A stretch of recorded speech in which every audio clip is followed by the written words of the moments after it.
Hi, I'm Laura Moretz, and we are in my art studio today in the Rhino Art District. This is Cultured. I first started painting when I was about 3 years old and did not realize that that wasn't normal for everybody, and it wasn't until I was about 16 that I realized that there was such thing as being an artist. And at that point I knew that I wanted to paint and be surrounded by color and movement and things that I had made for my entire life. And at that point I decided to go to art school, and fast forward a couple of decades, and here we are in my professional art studio in Denver, Colorado.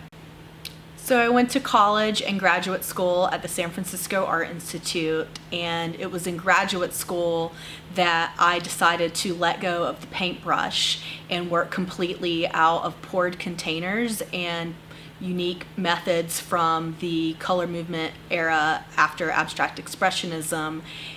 And I spent 3 years where I never touched a paintbrush, and that's where my process started to open up for me. I've always been really interested in mark making and marks as the ability to tell the story. As an abstract painter, I'm really interested in how color and form and texture come together and create their own narrative. And I thought it would be really interesting to see how far I could push that narrative without paintbrushes. My background as a dancer came into play at that point as I started using containers and my body to actually take the paint and throw it onto the canvas in large scale format in ways that became very choreographed. When I get into the creative zone in my studio, I consider it a deep dive, because once I start painting, everything else in my life starts to fall away to the wayside and my focus is on the paintings. I find myself waking up early to coming in and staying up late in the studio. So I started my blog, Among the Colors, 4 years ago as a way to start to interact with other artists and other creatives. I absolutely love painting, but one thing about being a studio artist is all I would do is hang out with my paints and talk to them and wait for paint to dry. And I had so many passions that I wanted to be able to express and communicate with other artists. I find myself waking up early to go into the studio, and I also find myself staying late nights. So for that reason, when I paint, I'll paint for a month, 2, 3 months in a row, and that's my primary focus. And then I will take 2 to 3 months off of painting. I'll travel, I'll get re-inspired, I'll write, I'll work on my blog, I'll work on my website and my inventory, so that when I'm in the studio, I can truly be present with the paintings. So with Among the Colors, I was able to start collaborating with a photographer, Sarah Ford, and I was able to start writing on a regular basis, which has always been a part of my painting and my creative process. And what I really loved about the blog is it's something that I could do no matter where I was, versus my painting studio process is very site specific to being home and in town and in my studio. Lots of the things that I like to talk about in my blog are ways that we can be creative, and as an artist I am always asked, how do I tap into my creativity? And other people feel like that's something that they might not have access to.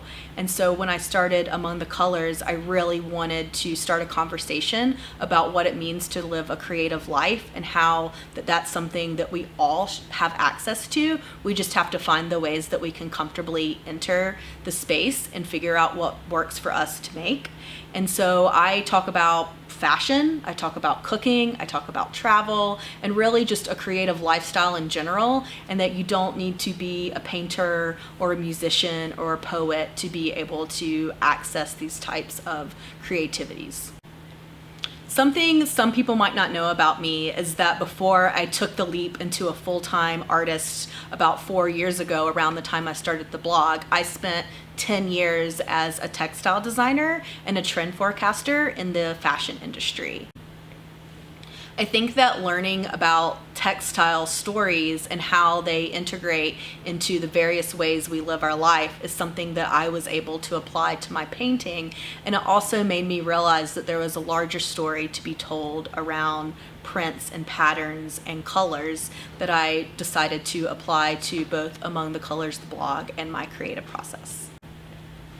A creative project that I'm getting ready to start working on that I'm super excited about is taking my history as a textile designer with my art and starting to make home goods of various product lines of my own art, and being able to apply that with my passion for Among the Colors and living a creative lifestyle to bring colorful, vibrant home goods to my viewers and give them a way to access my art in various ways, because accessibility is really important to me as an artist, and not everybody might be able to buy a painting or even a print, but you might be able to buy a pillow or something that you could have in your home to beautify it. And so I'm really excited to be able to bring that to you guys soon.